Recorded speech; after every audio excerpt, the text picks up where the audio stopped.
How long do we have for each of us? If it's four of us, and Well, there's an hour here, so let me give a quick welcome to anyone who's watching. This is the open source candidates intro, or open source committee candidates that are going to be giving some introductions and answering any type of questions we might have from community members who join in. So I'll pass it off to whoever wants to get started. Tell us some more about yourself and what you'd like to do as part of the open source committee.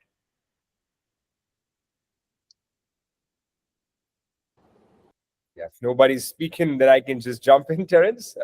Quick intro on that. So hi, nice to meet you all. My name is Zen. I'm usually based in Dubai, but I keep traveling to different parts. Been a part of the Web3 space since a couple of years now. And interestingly landed upon Intersect. I read a lot around, Terence, how the open source committee and the different committees are working, and figured out, what could be the right pathway, for me to contribute if you want to get involved with Intersect. As a good news, I'm also hosting a governance workshop that's going to be in Dubai on the 18th of October. But, came by today, just to meet everyone, learn more how the committee is working, and, what's the larger scope that we have from the open source side. I think it's quite well documented, but it's always good to come by and see real faces. So yeah, that's a quick intro about me. Thanks.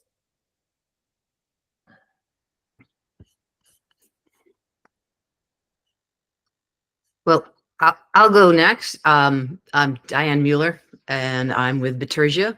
And prior to that, I've been with Bitergia about 2 years ago, but prior to that, I was with Red Hat for about 10, almost 11 years as the director of open source community development for OpenShift and their Kubernetes thing. And I've been in the industry for a very long time. And I've been working in the Web3 space for a very short time. I am a bit of an open source governance and community development wonk, shall we say, and have been working with Terence Tex and Christian for probably the past 6 months, using Bitergia Analytics to help them understand the community and the community engagement that you currently have. I also have been working with, as a consultant and a strategic advisor to Hedera, the HBAR folks, for the past 8 or 9 months on their open source journey as well. So I've been mostly playing in the Linux Foundation, Eclipse and Apache side of things. So a very Web 2 ideas about what open source is and what openly governed open source projects are like, and have the Bitergia folks are some of the people that are behind the Community Health Chaos project that's under the Linux Foundation. And I've been on the periphery of that for a while and used those tools for over 10 years to help build out open source communities for under the Cloud Native Computing Foundation and other places, but primarily there. So my journey to Web 2, out of Web 2 and into Web 3 is pretty recent, but a lot of the stuff still applies, and I'm really interested in learning more about the space, working with you guys, and trying to inoculate some Web 2 open source experience into Web 3 and get some Web 3 experience inoculated back into the Web 2 world, because I'm very keen on the governance models there. And that's me.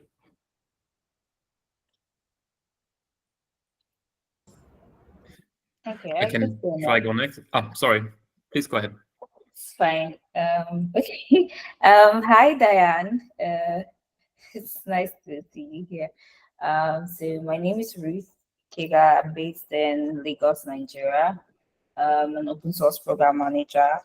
I have been in open source, working in open source for 5 years now. I contribute to the Chaos Project. I'm one of the co-chairs for the Chaos Project. I'm also the lead for the African community here. And I also lead a couple of other African open source communities, like Open Source Community Africa, And in the past, I've also worked with Biteja as well. So that's the connection with Diane. And then also I do some work with GitHub, leading one of their open source initiatives here in Africa, all in Africa, to educate people about open source and share opportunities with people around open source. And I think lately, I think I came across Terence posts on my feed. I think either somebody reposted that. I was really curious. I do have a friend working in Cardano, and that's how I got to know about Cardano. But I think coming across Terence posts and see how open source connects with Web3 I was really curious about that, and I think I dug in more, checked in more about it, and I saw the committee call, and I think curiosity is leading me here. But I think there's some interest in the work on how the initiatives that I have built here in Africa, the open source initiatives I've built and communities, how they all connect together. Because I do know a lot of Web3 folks as friends, and then a lot of them ask questions around how they can contribute to open source. So yeah, I am excited to be here, possibly to learn a lot more about the work. Thank you.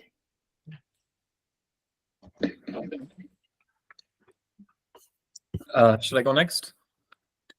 All right, I'm Robin. Hi, nice to meet you all. I'm from Germany, and so please excuse my English is not perfect. I've been a software engineer for the past 2 decades, and since I started this, I was early on into open source. I first, of course, more a user and then contributor and then also maintainer of projects, some small ones, some bigger ones. So I believe I do have some experience in managing projects and understanding how workflows are, and maybe some don't work so well, and see there's improvement and should be some improvements there. And so I think over the years I saw a lot of different ways of managing open source repositories and communities.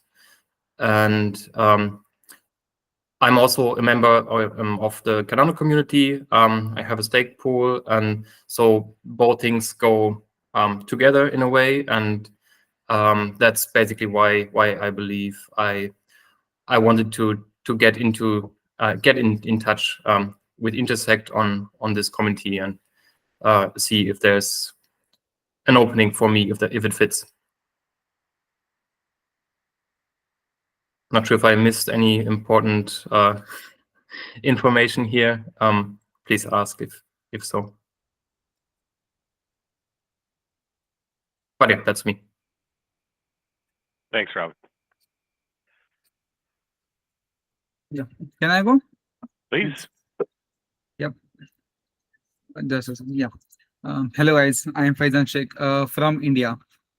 So talking about myself, so I came from the engineering background. So I'm mostly interested in the programming type of thing. So in my last year, I got introduced to the Haskell. So from that time onwards, I was into the blockchain industry. My first introduction was into the DAO, the Conma DAO, which is in India located. So I basically worked there as a blockchain developer and writing some smart contracts, some financial DeFi, working on some DeFi project like that. And also I've been a part of Pune DAO. I have been what I can say, organizing some workshops on the Cardano basis and educating peoples. And also we are planning to organize some workshops like intermediate part of things and bring some developers on the Cardano front. And I've been working into the open source, not more, but I think from past 2 to 3 years, and I have been contributing into the QA part of the things. And yeah, that's me.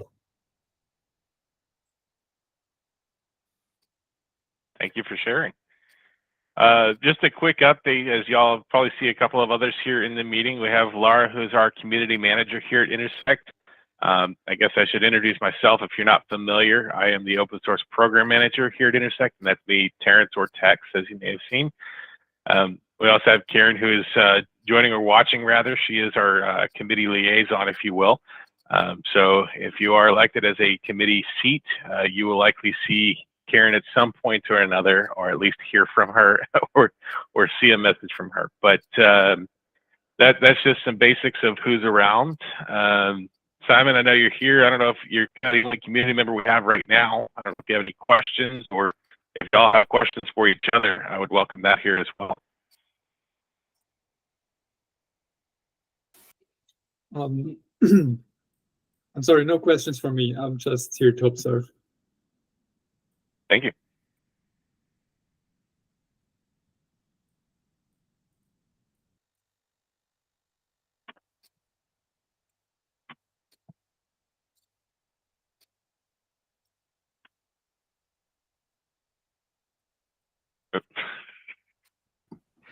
Should we jump in the Discord server and see if we can torture some people and get them on board, or Yeah, Laura, where's our people at? That's one of the things that I'm really interested in too, is is figuring out how to do. You're on mute there, Laura. Sorry. I can't believe I was talking on mute. I'm sorry, everyone. We do have the event happening now. It is active. Let me just remind everyone. Hang on in there.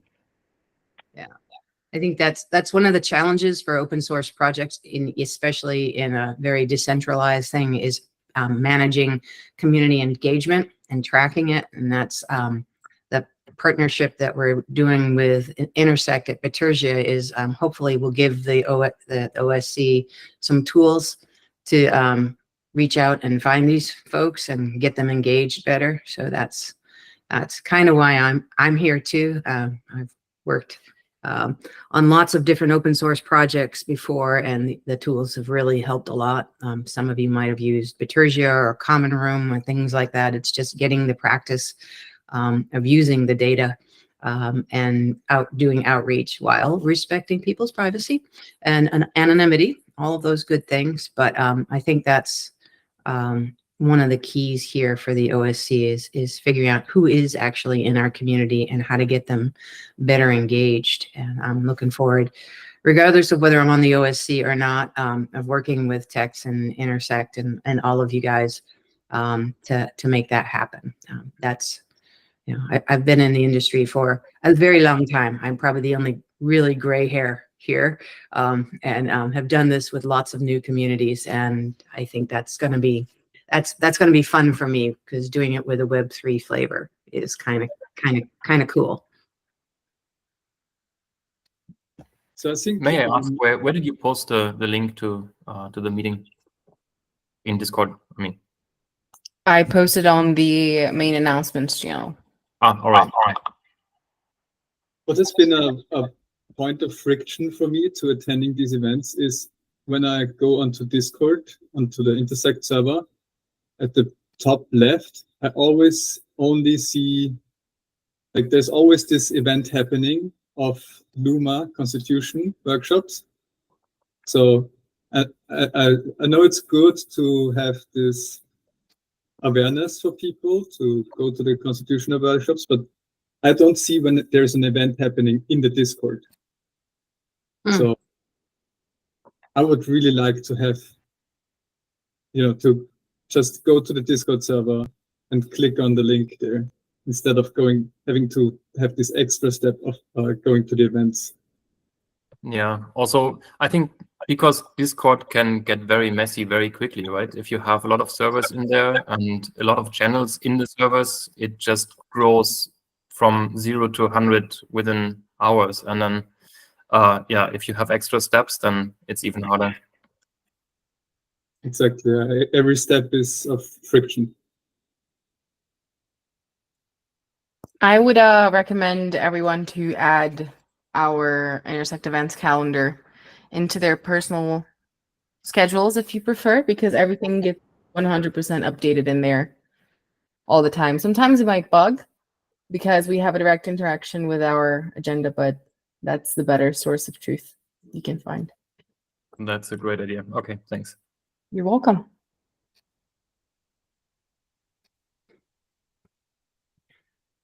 We do have, I believe, someone joining now. Yes, welcome.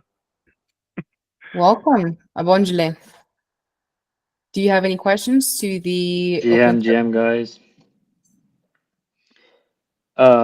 No, I just got the ping, and the first time in long I got time to join something, so I hopped on to see what we're up to.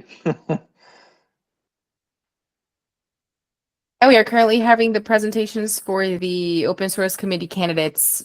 It's their personal introduction. Since Abonjile wasn't here at the time, do you guys just mind going very, very quick brief of yourselves again? Oh, we have another community member. All right. Hang on. They're coming. They're coming. Let's see who it is. It is Incremental Monster. That is quite a name. Welcome, Incremental Monster. We are currently doing the introduction of the open source committee candidates. So if you have any questions, please feel free to ask to any of the members here. So Robin, Zane, is it Zane your name?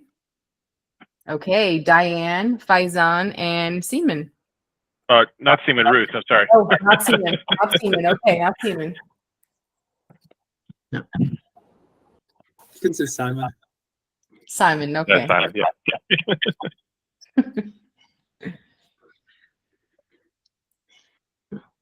Was just wondering, Lara, is there a particular way, for us to intersect, new members versus existing for the future calls? It might be a better idea to maybe have, I don't know, Lara/intersect or something like that, so we know who's who. But just a blind thought. I believe these are our automatic email names, most likely. Okay. Yeah. So You can edit your That's the name. mind. Yeah, you can. You can edit your name in this. I'm not sure whether I can or not. Let me just. You can, and we could put candidate afterwards or something. That's refame. No, I'm not seeing that here. One more.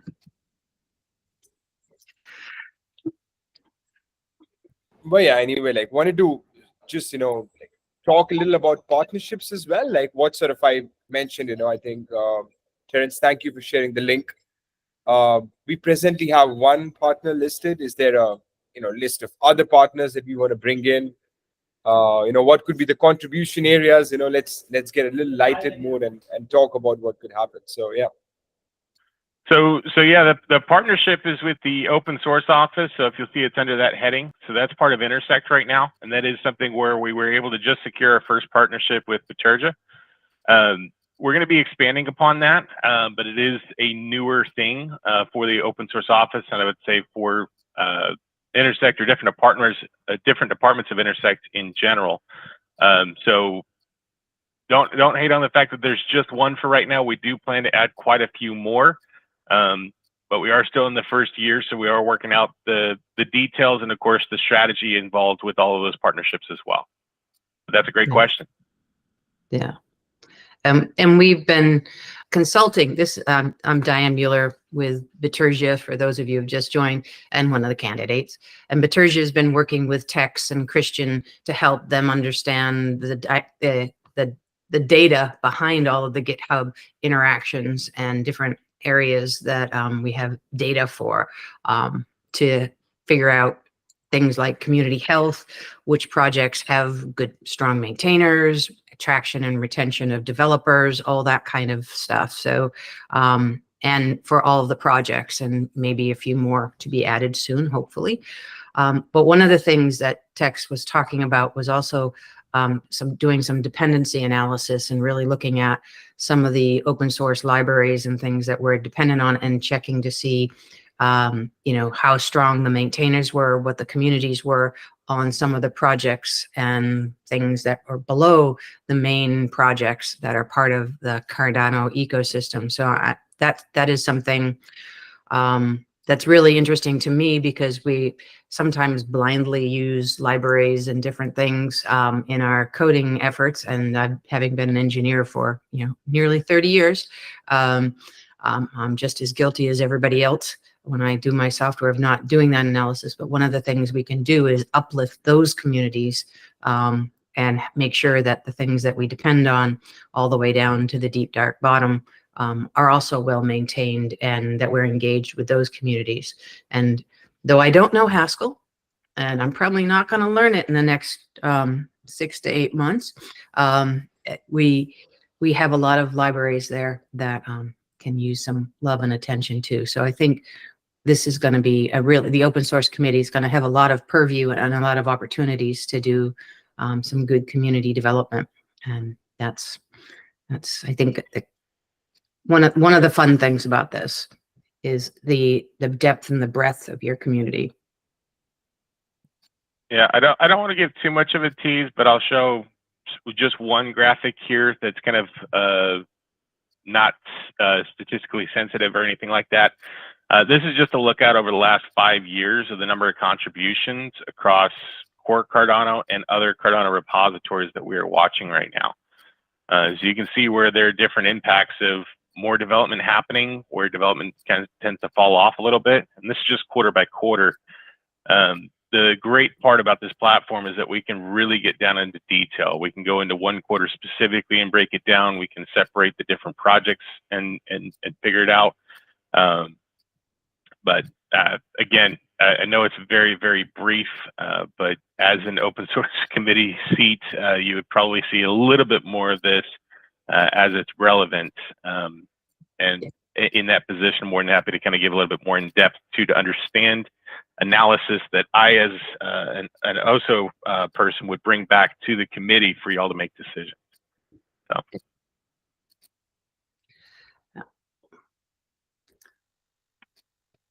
Tim, trust me, there's a lot more than bar charts, but I think there is. I'm leery of pulling it up because there's a lot of aspects of this that it's all GDPR compliant and it's all public information in GitHub, but a lot of developers are anonymous, then unaffiliated. So there's, you know, unknown folks and things along that nature. So once we get going, we'll do some deep dives into it for the OSC committee too.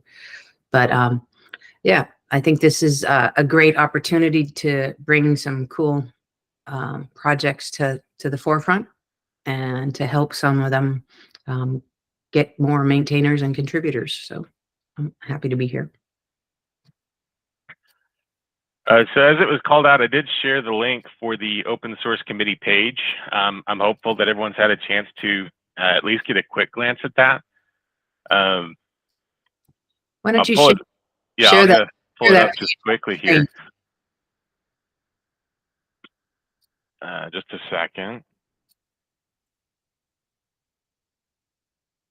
There we go. So one of the things I wanted to show here, if you read through this, really tells you some of the more of what the open source committee is about and what we've been doing in a little bit more detail, and really what our guardrails are on where we're headed and how we get there. Where is, I should have this here, bear with me just a second. I think it's all part of the open source strategy here. So here's in one frame our 5 goals, right? So we're working on increasing sustainability and risk mitigation across the projects. This really invokes our governance strategy and making sure that things are effectively open source, but that they are, in being open source, they're able to still be developed on, and that they're easy for others to come and want to contribute to. Again, we see the governance policy come up once again, but we're working on driving as much communication as we can. And that's where, again, as Diane has mentioned with our partnership and with how we've been able to use Bitergia, we're working on how we can better connect with the community to help increase that communication. There we go. Thanks, Lara. Increased diversity. So right now we've had a lot of input from some of our core suppliers there. So if you're familiar with it, of course, we have IO, we have Tweeg. There's a number of others, but we are more looking at or getting to some levels of change in our monthly reports, but in our quarterly reports, where I'm trying to look at the top 10 organizations that are contributing in as many areas as possible. But the goal as we finish up 2024 and move into 2025 is to we're hoping to focus on pushing out the maintainer piece. How do you become a maintainer from just being a regular contributor, right, or a consistent contributor? So that's all tied in with our developer advocate program, which is over here, and you can read more about as well. The developer advocates are under the open source office, but they also do join and would have some participation in the open source committee meetings. Since the developer advocates are leading the developer experience working group here by direction of the OSC, that's how we have some connection that way. As far as standardizing security policies and framework, again, that's going to come down to the governance documentation, but we're also working hand in hand with the technical steering committee. And the last one here is, of course, proving Cardano to be open source by pushing that maintainer program. So we've got our first test done, but in lieu of not being statistically significant, we're looking to expand upon that. There's a text version of all of this down here, some of the specifics in terms of the goals. But I just wanted to kind of show this and make sure everyone knew where these things were. As far as the goals, anything that we have not achieved as of yet is going to be something that is, a key imperative or a KPI or, the goal of what we're handling between now and the end of the year in the committee meetings here. Any questions? The open source strategy, anything on this Gitbook page? Any newcomers for our open source committee candidates?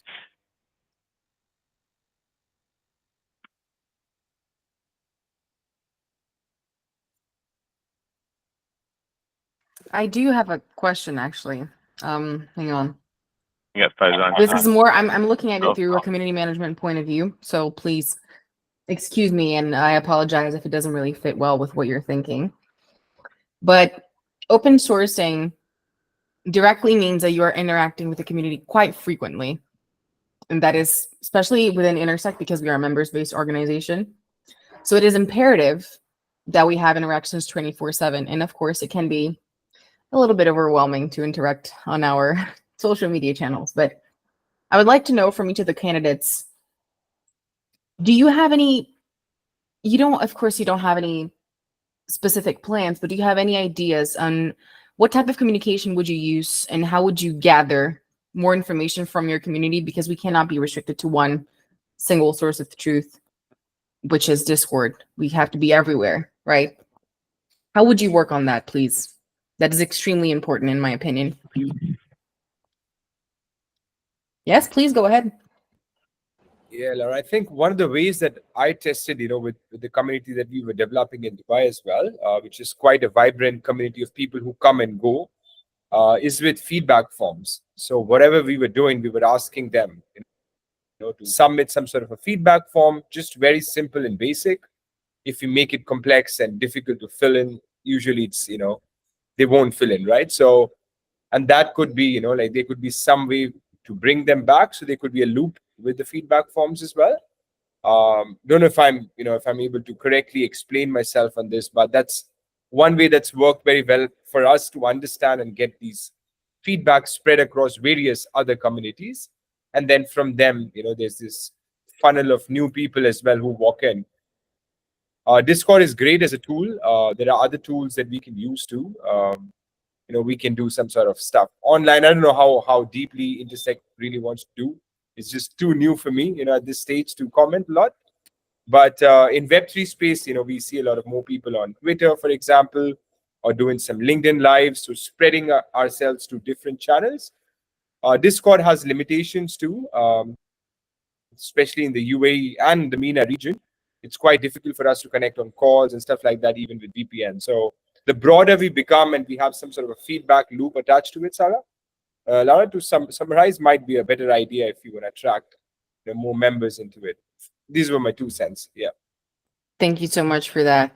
Does anyone want to go next?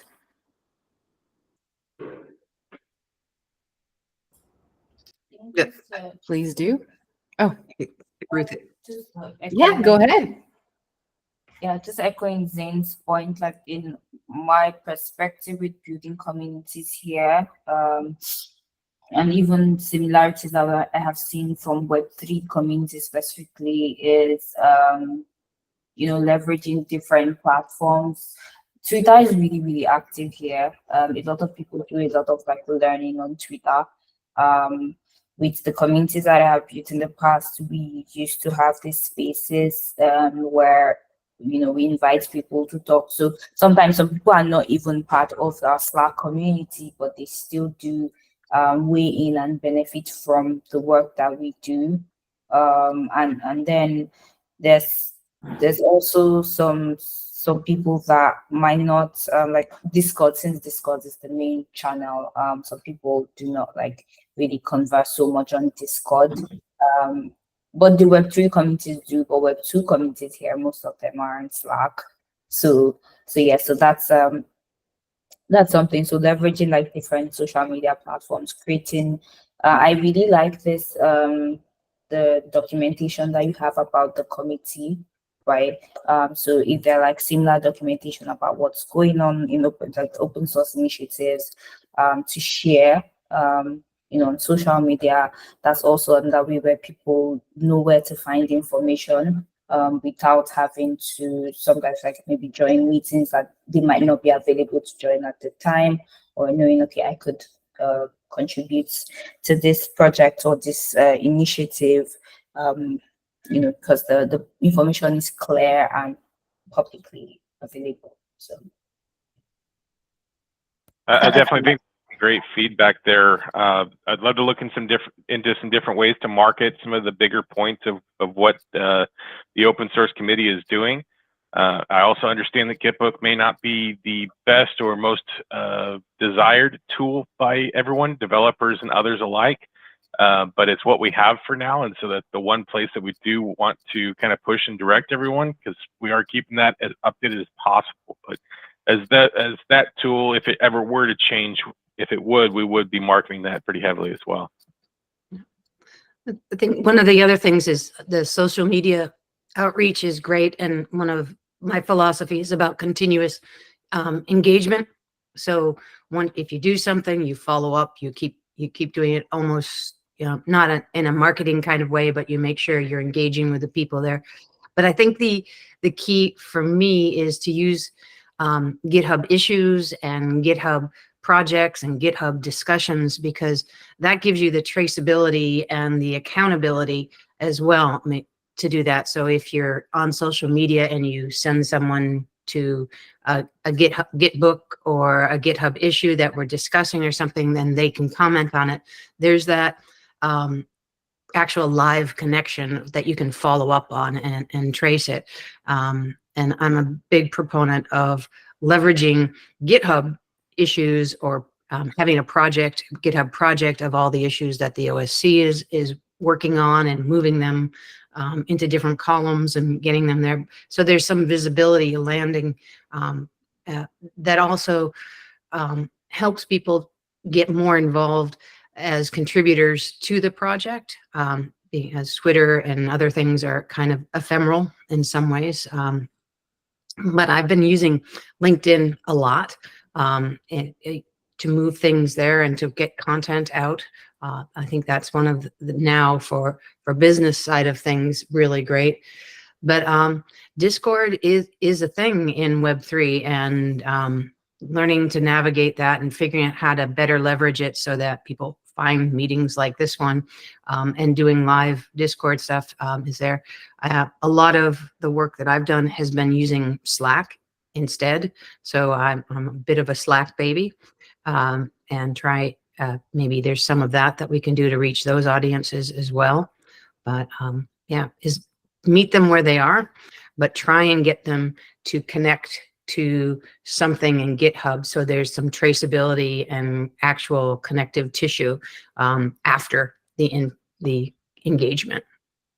So forgive me for asking this because I don't work in open sourcing. The master for that would be Tex.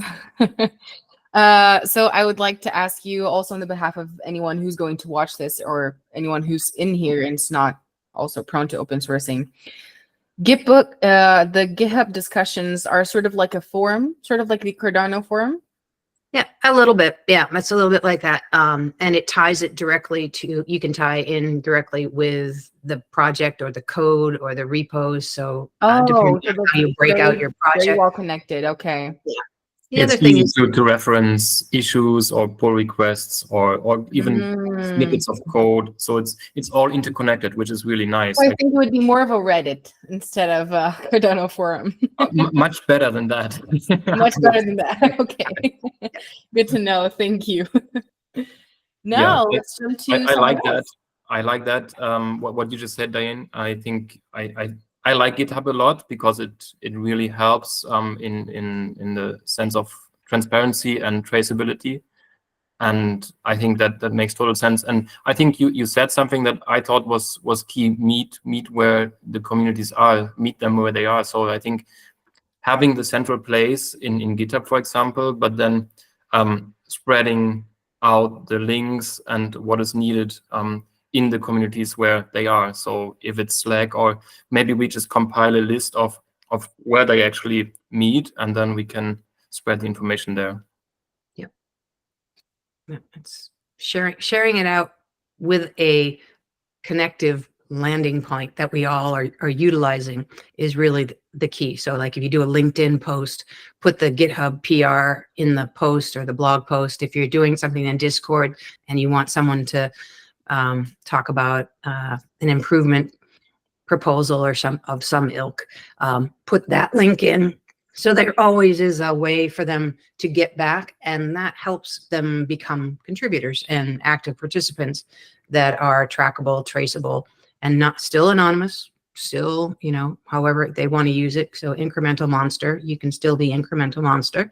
But it gives us a little bit of accountability, and to be able to have a history of the conversation and the impact on the code or the snippet that is in question, or the feature, the function, or the roadmap. So that's kind of key, and that might be a really great way for us to keep like the minutes and things for our the open source committee too. So anyways, that's So- just a I'll just throw in there very shortly from community side now, listening to you guys representing this, that for example, I as a user, I depend on the pings on Discord. Me personally, that's who I am, because I've got family to take care of and everything. I'm super interested in Cardano. I have a 40 hours IRL job. Probably most of you got something like this in between, and I don't have the time. I would love to have the time to be as active as you guys seem to be, but what I do is when I find time and the ping comes in this moment, I join. Because then I have the time, I can invest it and do it. And that's what you need to factor in, that most of the people that are active on Cardano probably act on a spontaneous motive. Getting the ping, realizing, oh, I got time, now I jump in with you. And the other thing is the planning. Of course, if I think it's important, I need it in time, and best a week prior to when it's happening, so I can organize with my wife and the children. But these are the two factors that I think will play the biggest role: the spontaneous act and the planned act. And everything in between is showing activity, basically. And then you get people to interact with let's say with your product that you're providing in any kind of way here with the open source protocols. And I think you all summarized this very well. I just thought, bring this spontaneous act in. When you're doing it, throw it out multiple times, even during such a meeting. If, for example, you finished top 1, shoot out in the Introsite Discord, top 2 is starting, good point to join. Get in again, stuff like that. So you stay attractive. Yeah. I believe that applies probably to many people out there, and I believe there are many different personas there, and I think the spontaneous one, I would call it like that, is probably quite well. There's probably quite a number of people who would like to join, but they will not plan for it. So even if we put it out maybe a week before, the number of people who really show up will probably be much less than what we might expect. So yeah, I think we need those pings everywhere where people meet. That's sort of the philosophy of continuous engagement. You know, meet them where they are. Whenever you can, repeat. And I think Tex has done a good job. He's going to repeat this meeting again tomorrow, and the lessons we've learned about, you know, okay, the candidates are coming, you know, this candidate's talking now, this, you know, just constant, not harassing, not marketing, yeah, just really making sure people are aware. And Discord is, you know, it's a noisy place too. So, you know, and there's a little bit of marketing you can do of your avatars and things. Maybe we have an open source committee avatar that we attach to our profiles or something. But there's lots we can do. Just real quick, I think some people might be familiar with this, but in case you're not, just wanted to kind of show you how this works on GitHub and what Diane was referring to here. This is where you can go and put an issue in, right? But sometimes these issues don't have to be limited to just, hey, let me put an issue out here for somebody else to work on it, right? Right here in every issue that we have is where you can just start a new discussion. This will pop you into a separate place where everyone can come back to these discussions and have those open comments. The other thing, and I'll use our pull request by example here, is that you have comments on this as well. So not just your commits, but you can come in here and you don't have to change or edit a commit or anything like that, or even add your own. You can just say, hey, I think what you have works, or maybe we change this, maybe we add this text, or again, maybe you add a commit to that. So there's lots of functionality in here that maybe, or rather I would say is underutilized right now. So this would, I don't know that it's been on the forecast or on the roadmap, but definitely something for us to look at into 2025 is how do we try and shift some of the communications from being on other channels to being more prevalent here, and then driving the traffic back here as well. So I just want to try to somewhat close the loop on this a little bit. There's lots of functionality in GitHub. And the nice thing about it is you can share it in any of these other forums, whether it's Discord or that. So you could do a Git vote that you put in LinkedIn, Slack, and Discord, and the voting can go out in all those meetings on a topic, or you can share the discussion in any of those places. So it's having that unified platform where the content resides and the voting and the processes reside. It doesn't limit you to just using GitHub discussions. All the forums are valid.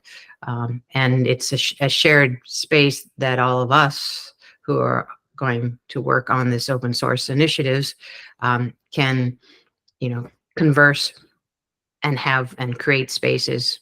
And so you're creating virtual spaces and content, but sharing it wherever they are.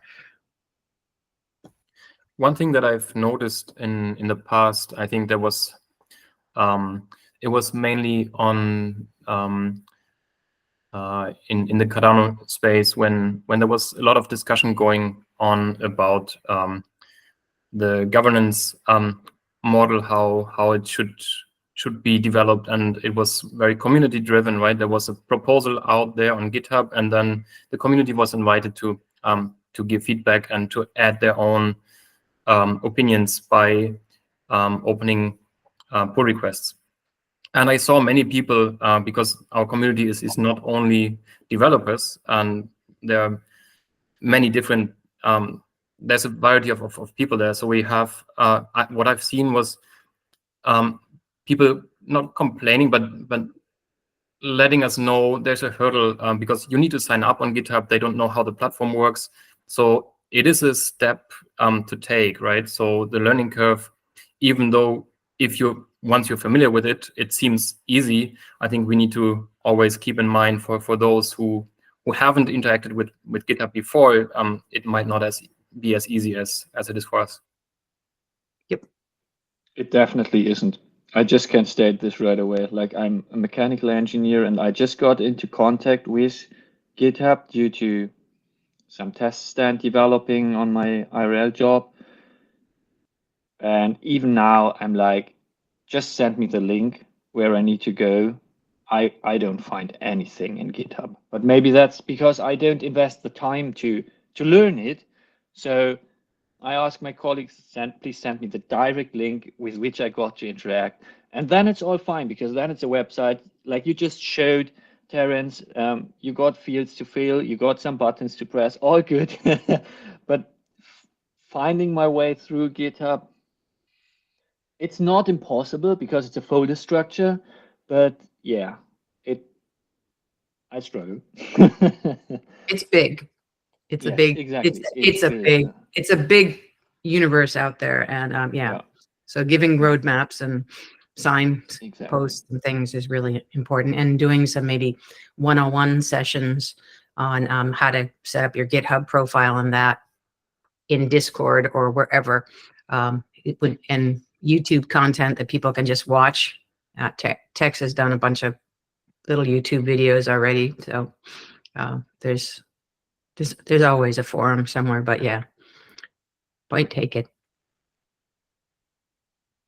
I really appreciate this discussion because this is also one of the efforts that Tex knows that I have been working actively in, trying to get better communication and just improving the structure of whatever platforms we have open currently, because it is not easy. Intersect is so big, it has so much stuff to keep up with. People get lost. So I really appreciate every one of you discussing this topic, because it's really important to us. Having constant, it's never a topic that is going to end abruptly and we have an official solution. It's always going to have to be updated. Things are going to have to be created. Ideas going to have to come to serve certain solutions, and that's part of the process. So thank you for answering the question. That was really helpful.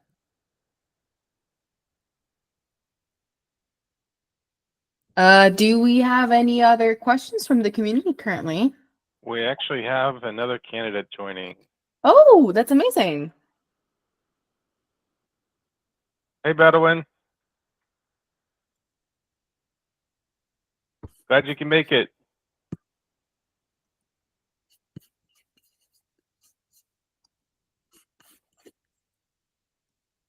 Bedouin, hello? Hello. How are you? Thank you. Doing Great. well. How about you? Pardon, I don't catch you. Doing great. How about you?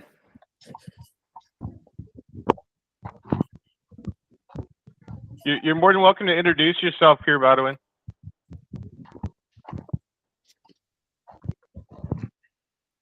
What do you say? I don't catch you. I am in the road. I heard the problem with my network. So now I am ready to participate this meetup. Would you like to give us a brief introduction of yourself? Okay, thank you. I'm Boden Muvunga from the Democratic Republic of Congo. I'm the Cardano member since 2022, and now I want to participate as a volunteer in the commit open source. I am a French speaker. I don't speak English already. I can say something in English. Now I usually use French language. I don't know what can I do, what can I say now. Even if there is a question, I am ready to answer it to it. Thank you. We appreciate that. Any questions for Badawin from the group here? By the way, we were just talking about updating the community and gathering information, gathering feedback from the community. How would you do that if it were you?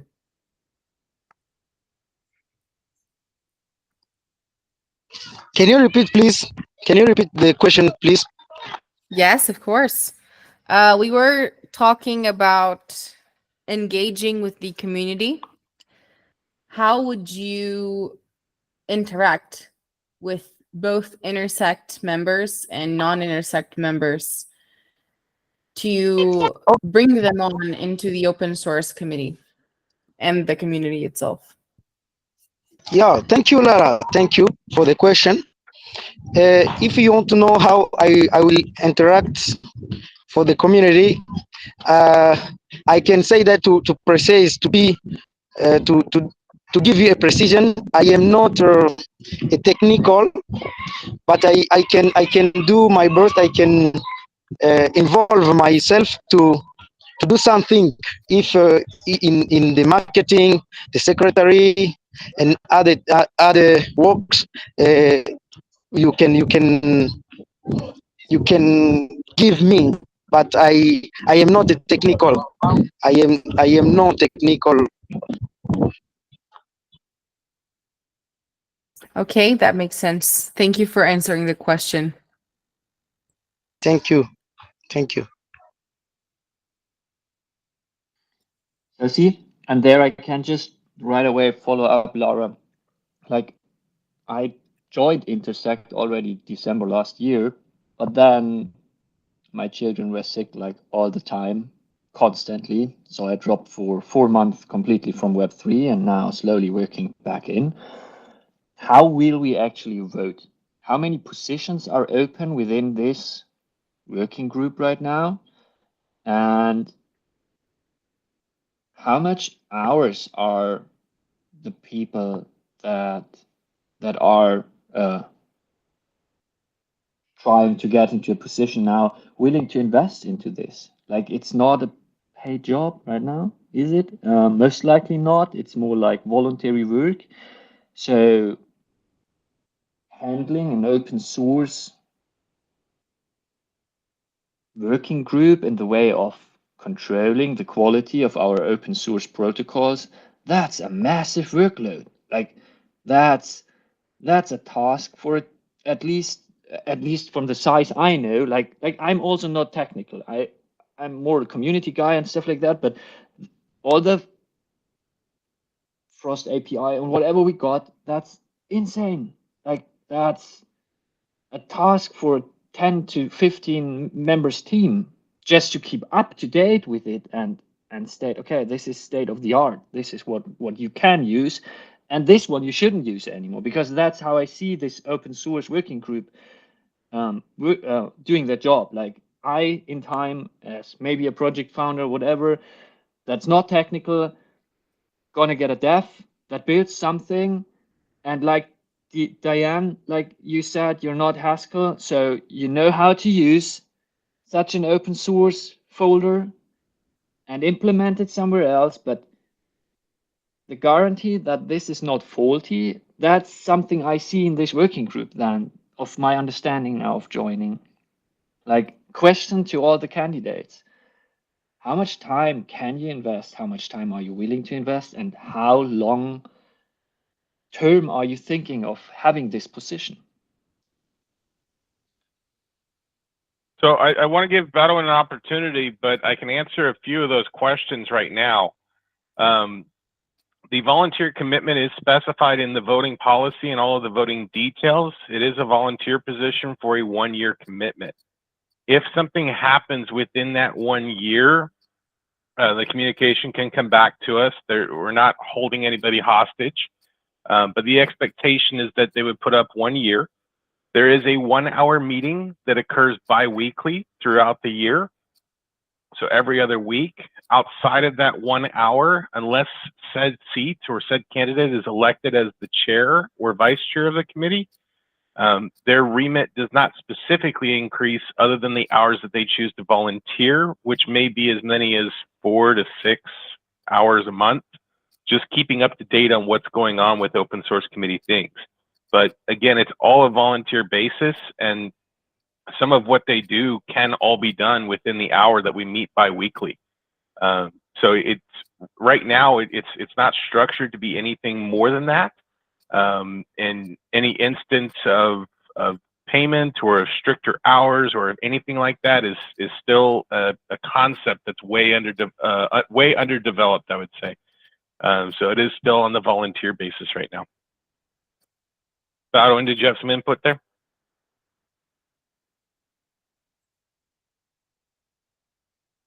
Oh, I think his connection is probably. Oh no, there he is. There he is. Okay. No, that's pretty much it. Actually, I do also have to hop out now. I have a meeting right now. Oh, it's over. Yeah, all good. But I that's do as well. actually, Yeah, go ahead. I try to jump in next time and listen again, because I'm interested in how the candidates are going to structure their volunteer time in this, because I think that's a relevant factor on deciding who might get a vote from me. No.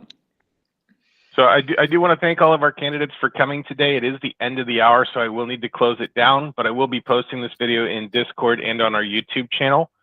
So feel free to review. Our next review session just like this is going to happen next Wednesday at 1 p.m. UTC, I believe, or is it noon UTC? I'll have to double check when it is, but it'll be in the Discord there. But yeah, next week, September 11th is the next currently scheduled session. So thank you, everyone.